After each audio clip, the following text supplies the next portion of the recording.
Dreaming. I was dreaming. Perhaps it may have been but a long-forgotten memory. A dream, a memory. Things remembered when one is asleep. Things forgotten when one is awake. Where the deepest layers of memories become the outmost layers of one's dreams. Which are the reality? Which are illusions? One cannot tell until one awakes. Or perhaps they are, at the same time, both truth and fiction. A vast, nebulous, with no boundaries. An emptiness equivalent to my own existence. I dreamt such a dream. A long, never-ending dream.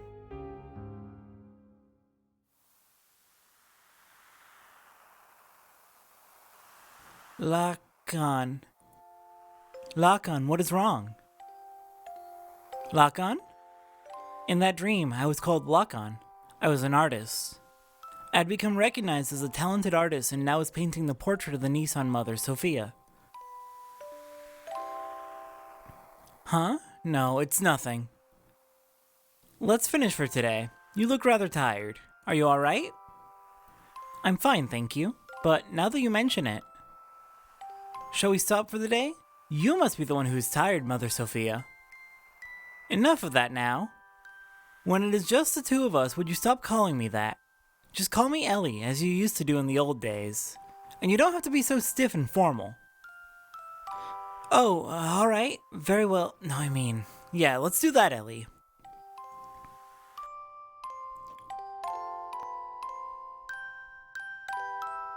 Ellie. It was a time when she went by such a name. A time when we had met up with one another. A time when nothing mattered between us. It was better that way, just two people together. It was better to have left it that way.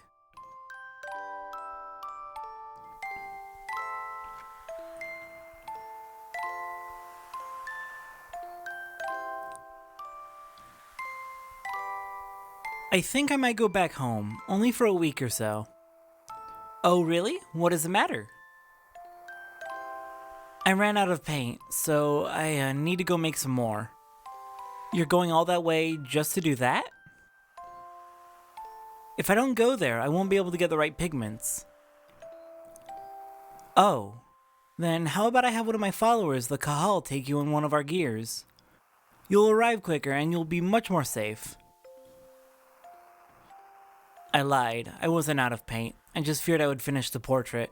I wanted to keep on painting, forever. So I wanted to buy time. She'd probably despise me for that. No, she'd probably just give me her usual smile. That's the kind of woman she was.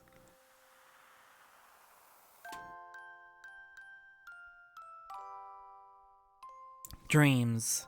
A life of a man named Lakan, and the lives of countless other men. All but dreams. Now that I'm awake, those countless numbers of long, heart-rending dreams are almost impossible to remember at all. In those dreams, I loved one woman, no matter the day, no matter the era. That did not change, nor did her name.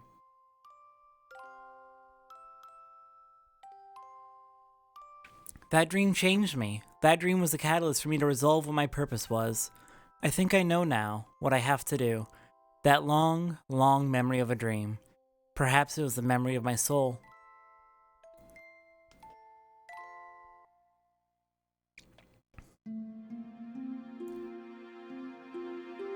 A dream.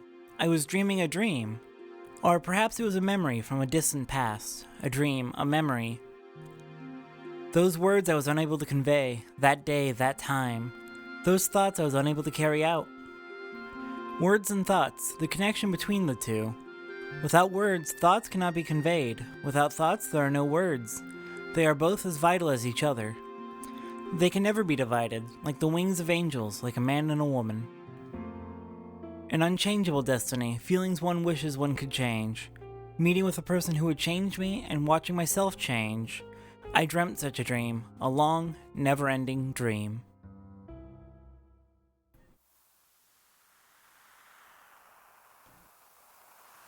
Lakan? Lakan, what's wrong? Lakan? In that dream, I was called Sophia, Mother Sophia. A symbolic name, crowned upon the person who would be the people's hope. A name I was destined to have whether I wanted it or not. No, it's nothing. Let's finish for today. You look rather tired. Are you alright? I'm fine, thank you. But now that you mention it, shall we stop for the day? You must be the one who is tired, Mother Sophia. Enough of that now. When it is just the two of us, would you stop calling me that? Just call me Ellie, as you used to do in the old days. And you don't have to be so stiff and formal. Oh, alright. Very well. No, I mean, yeah, let's do that, Ellie.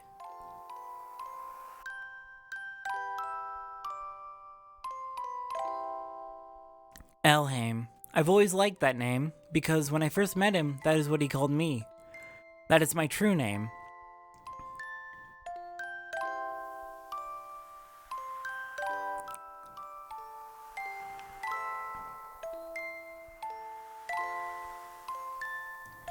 I think I might go back home, only for a week or so. Oh really? What is the matter? I ran out of paint, so I need to go make some more. You're going all that way just to do that? If I don't go there, I won't be able to get the right pigments. Oh, then how about I have one of my followers, the Kahal, take you in one of our gears? You'll arrive quicker and you'll be much more safe. I wonder when it started, that he started refusing me, the walls between us, our positions, our circumstances. He refused to recognize these. No, maybe it was me. Therefore, I didn't want them. I wanted the two of us to be ourselves. That is what I wished for, so I had him paint me, the way I really am.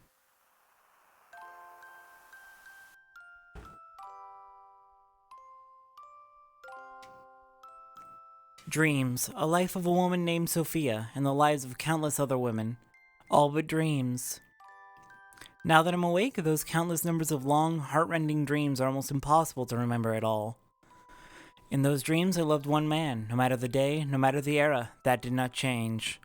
Only his name.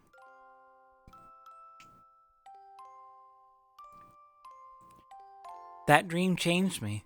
That dream was the catalyst for me to resolve what my purpose was. I think I know now what I have to do. That long, long memory of a dream. That perhaps was the memory of my soul.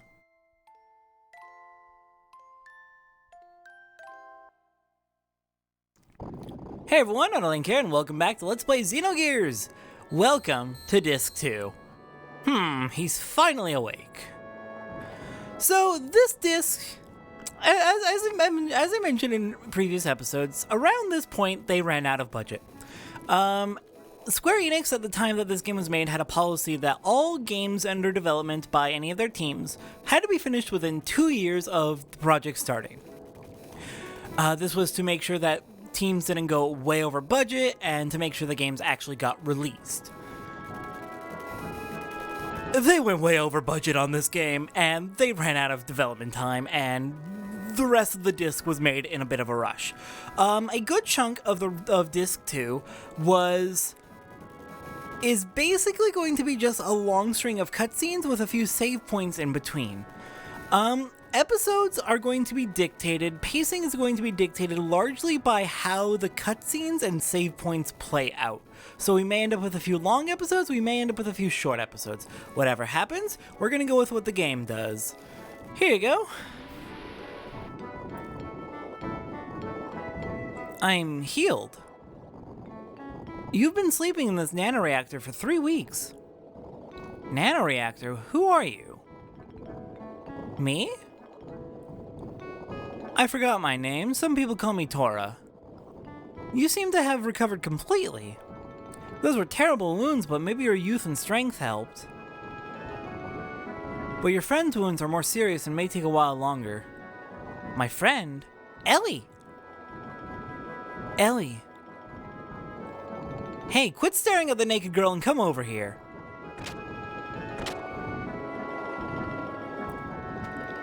Oh? Ellie? You awake in there?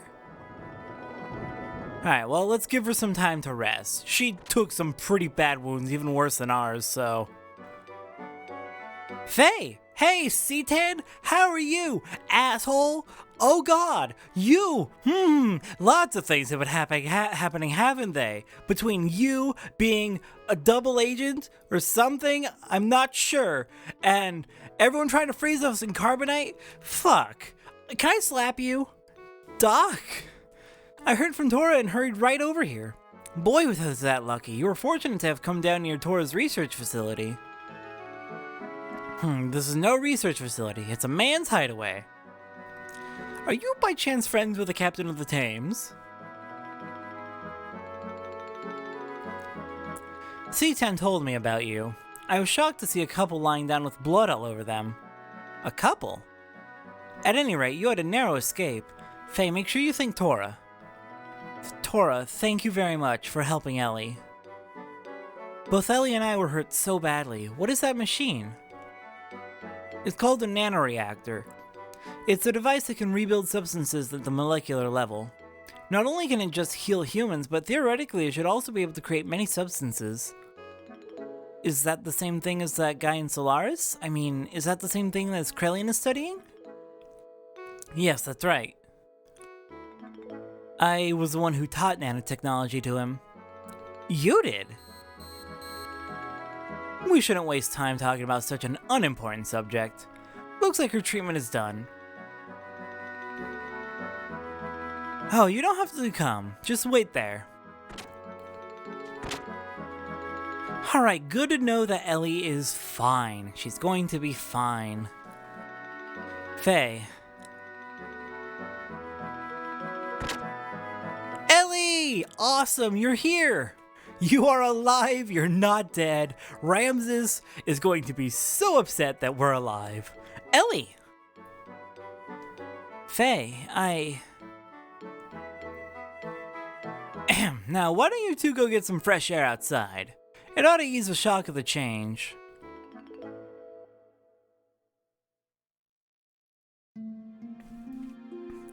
I knew it was you. Faye? When you came in the room just then, I was afraid you may have forgotten about me and everything else. What do you mean? I mean, because, Ellie, you seemed a little different than before.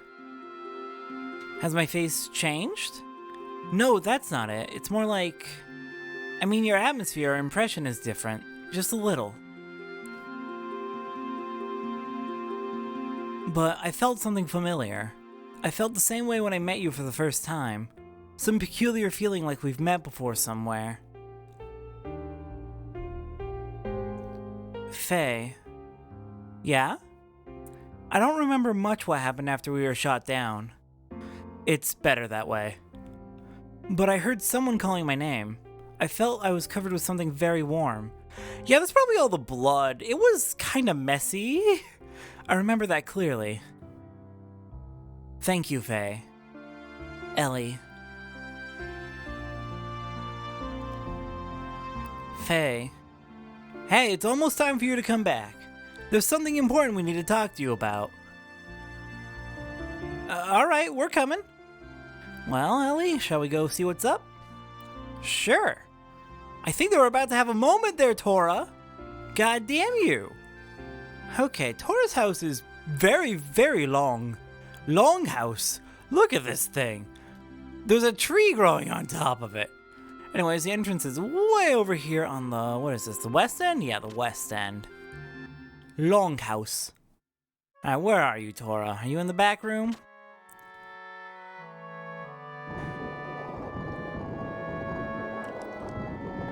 How do you feel now? The fresh forest air should have refreshed you somewhat, huh? Anyway, it's about the removal of the seal. So, as I mentioned, the game has very low budget by this point. They've basically run out of development time. They didn't have a lot of time to go over the script and revise it to make sure everything is consistent. Seal here means the limiters and the rest of humanity. We got our limiters removed in Solaris and in Shavat, but the rest of humanity still has theirs. So when they say seal, they're talking about the limiters. I found out it can be released by using the nanotechnology that regenerated you two. The nano-assemblers are enclosed in this pod. If only we could scatter them all over the world. There's an ancient military installation nearby. We might be able to use the mass driver located in there to launch this pod into the upper atmosphere. Once the nano-assemblers are released up there, the convection current should spread them over the world. I wish I could go do it, but I'm getting much too old for that type of thing. Then again, it's for your future. An old man should not butt in. You young ones must do it for yourselves. Wow, okay, I know an excuse when I see one. Fine. We'll go launch these nanomachines into the air to release everyone's limiters. Here. And of course, I'm not asking you to do it for free. Try this wristband on. What is that? This is an emotion control device in which nanotechnology is applied. From this machine shaped as a wristband, nanomachines are infused through your epidermis into your brain. There they refine the SSRI intracerebral substances such as serotonin. Yet that's not how that works. Okay, hang on. I'm gonna vent about this for a moment. SSRIs are selective serotonin reuptake inhibitors. They are chemicals that prevent your brain from reabsorbing serotonin which leads to an increased level of serotonin floating around in the brain. Serotonin is not an SSRI, it is a thing that is controlled by SSRIs. What the heck? How did you get this wrong? Oh gosh! That control emotions. Well, I suppose it's rather difficult for you to understand, especially when you're getting it wrong, Tora. But in short, it means that the manifestation of your second personality, id, can be suppressed. Id. Faye. Well, it's all theoretical though. Oh, and I did one more thing as well. I installed the same control device in your gear. You mean it can release id at will? Yes, I called it System id. Alright, I don't like this. So, I have complaints about this. Id, we'll get more into id later, but id is a very sympathetic character for me. He's not good. He's absolutely a fucking asshole. But id, I have a lot of sympathy for id and what he goes through and what he went through, and we'll be getting into that later in the game. But I really don't like that they're basically demoting him right here, so that instead of him being one of Faye's headmates, instead, he's just a gameplay mechanic and a buff now. Oh god, I hate this. Ugh. The gameplay mechanic's nice, though. But of course it should not be overused. Use it only as a last resort. Ellie, Duck, Faye, there was nothing you could do. It'll never happen again with Tora's technology, though. He is one of the 3 Shevat sages. Whether you believe it or not, it's up to you. Oh, it sounds like we have a guest. Okay, I'm gonna leave you here. Actually, I'm gonna jump on you to show my displeasure. I mean, yes, it makes sense. Given the circumstances, we would want to keep id under control.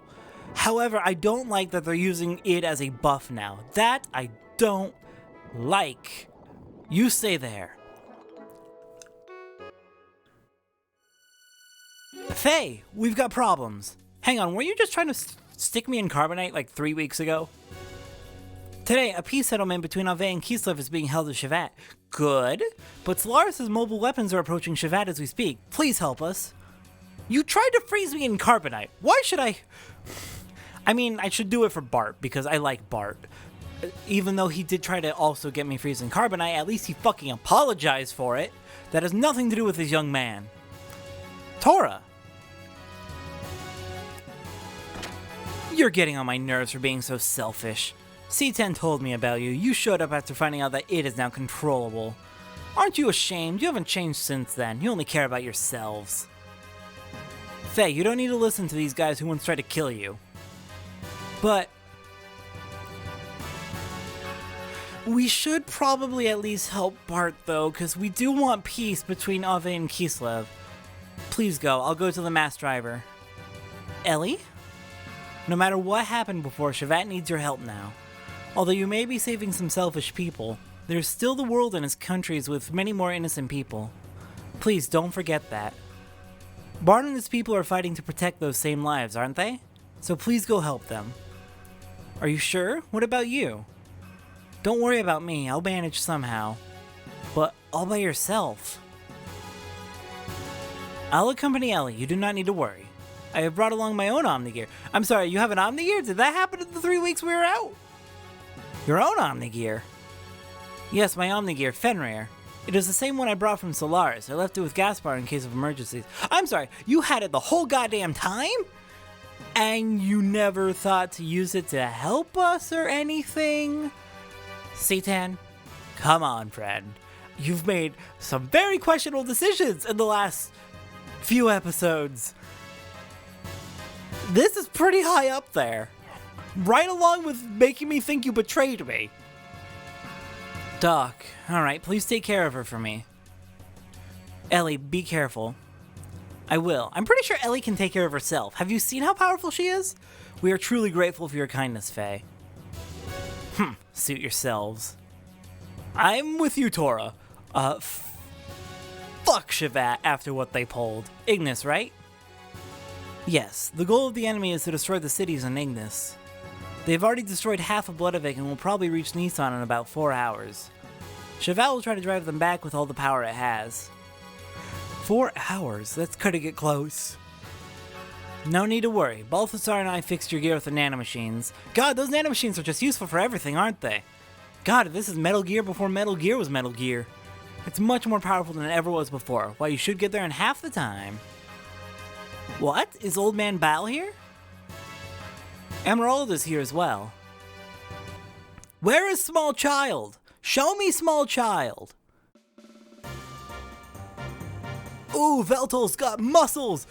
Veltal is thick. I love. Oh, it's so buff.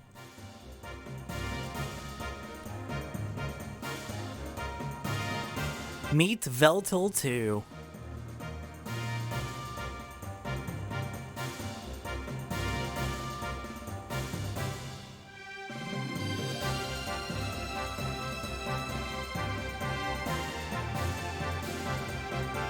This is incredible. We meet again. The host for the spirit of the Slayer of God. I guess we know what that means now. Probably referring to id. I didn't think I would ever work on it again. But why are you both helping me?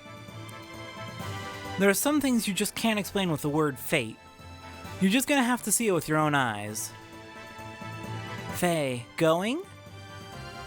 Yeah, I'd better hurry. Hey, where are you going? Okay, bye, Emeralda. Jeez. I thought you were clingy to Faye before. Faye, please hurry. Alright.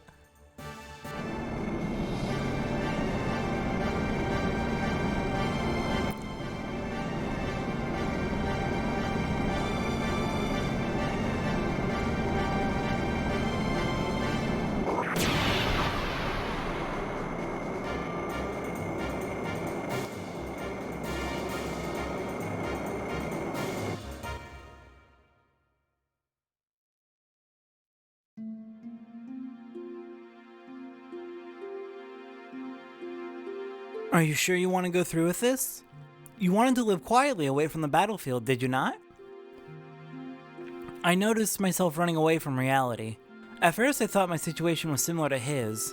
I thought Faye would understand my feelings. I didn't know if my love for him was real. I might have been desperate after losing my mother and father. Yeah, no, that's true. You lost your mom and dad, like, at the same time, and then everyone kind of tried to fuck over and kill Faye, and you kind of had to make a snap decision and run away with him into the forest to live happily ever after forever away from literally the rest of society. And your entire city blew up. You have had a lot of things going on. There may have been rash decision making, but getting Faye away from there was definitely a good call. Ellie? Despite all that, I may still love him. That's why I want to see what Faye can do and what I can do. I want us to be apart and think about ourselves again. I want to see how I really feel.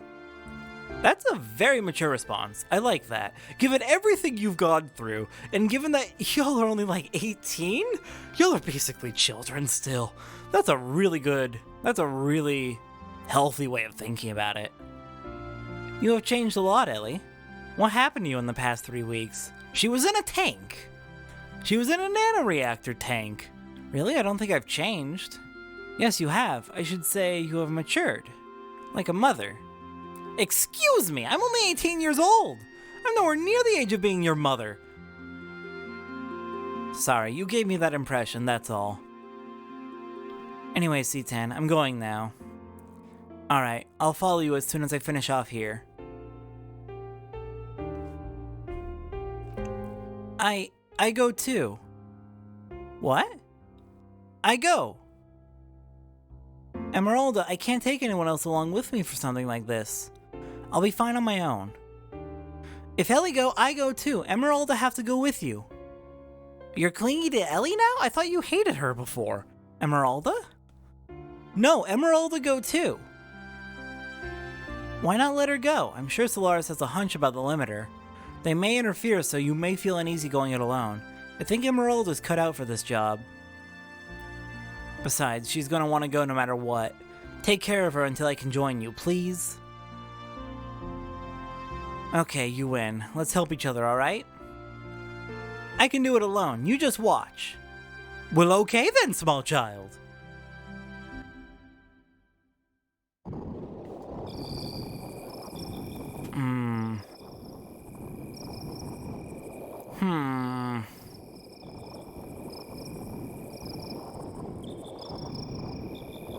I thought so. So, you were the one who brought Faye and his girl to me. I realized it the minute I saw the two of them. Why, how could I help but notice? They looked the spitting image of you and her. Yes, just as you yourselves looked way back then.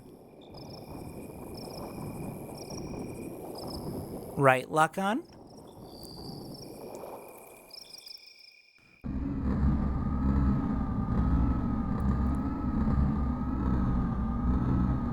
What do you mean he's still alive? Yes. Ridiculous. Didn't Ramses shoot him down? She was also on the gear that Ramses shot down. I won't have her die. But there's already a mother. Although she may be the anti-type as long as the current mother exists. As far as I see it, that is not complete. Quite picky, aren't you? Didn't you say you threw away all human emotions? I don't care what you think, anyway. As far as he's concerned, I will put Ramses onto him. Any objections? Where is he presently? Etranonk is destroyed, but part of the memory cube is still active. We should be able to locate his individuals. Wait a moment, he has left the crash site and is heading towards Ignis. I see, so he has left the area. That means it is only a matter of time before the seal is broken. Did you say something? It's nothing. Just sit there and wait for the good news. What about retrieving the girl? The key is already beginning to resonate. The time of the resurrection is near. We can get the girl anytime. It doesn't have to be now. Let's take our time.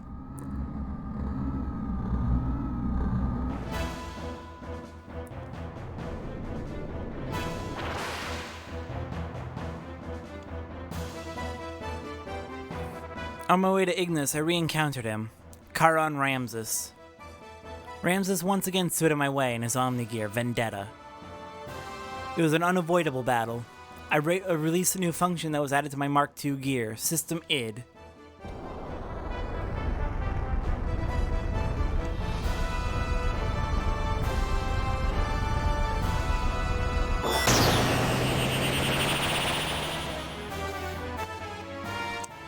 And we get a short battle, demonstrating the power of System ID. Normally it costs 1,000 fuel to activate, but this time we're going to have it through the whole fight. It activates ID mode, also known as Hyper mode, for 3 turns. We also now have Thor Wave, which attacks a single enemy with a non-elemental ether attack, and Flaming Hell, which attacks all enemies with a fire elemental ether attack. Alright, with Hyper mode. Hyper mode is a new ability we will have starting in this disc. All of our gears can activate it, though for Faye, it's basically just ID mode. What it allows us to do is use our level infinity death blows. We've got Kosho X. And we'll be getting into how to get into hyper mode regularly, normally without the System ID ability, in future parts of this disc. We also have Goten X. We didn't actually do damage with the first one because it missed. That's fine, we'll show that off next. Alright, broke his blaze pose. And yeah, Hyper Mode is extremely powerful and I love it very much. Wow, Kosho X missed!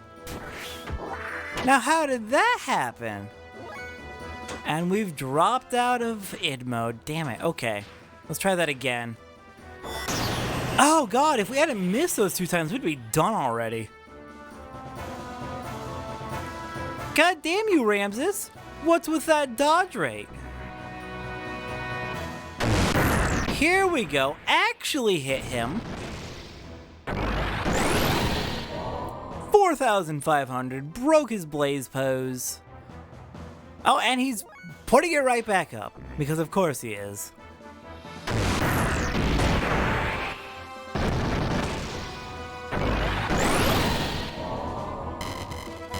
And down goes Ramses. Ramses' absolute confidence was shattered, leaving only his cry of disbelief and resentment. Ramses' machine disappeared into a sea of foliage. Why he was so fixated on me? I know not why, but he did say this. If only you didn't exist.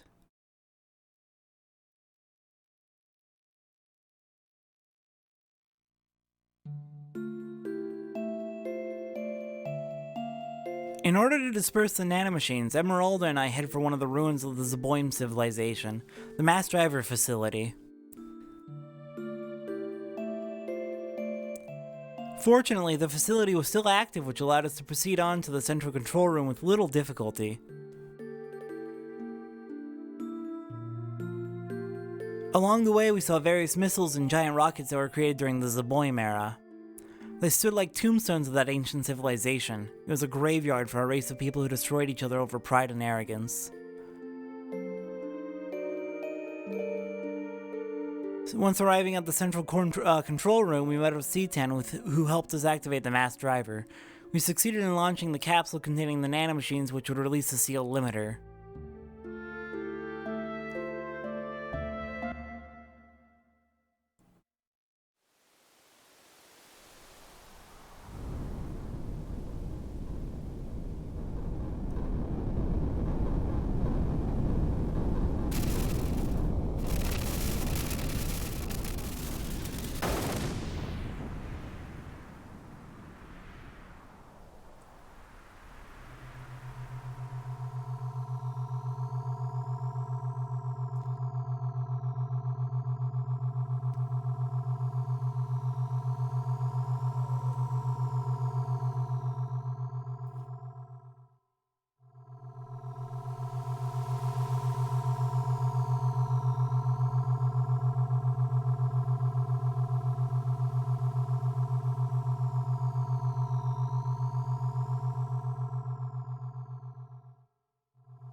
The nanomachines that were scattered into the upper atmosphere began to multiply and spread throughout the whole of the world. The nanomachines glittered in the sunlight, flowing like a large river in the sky. That glitter would remove the bonds restraining everyone. It was to be our light of hope for regaining back our true freedom.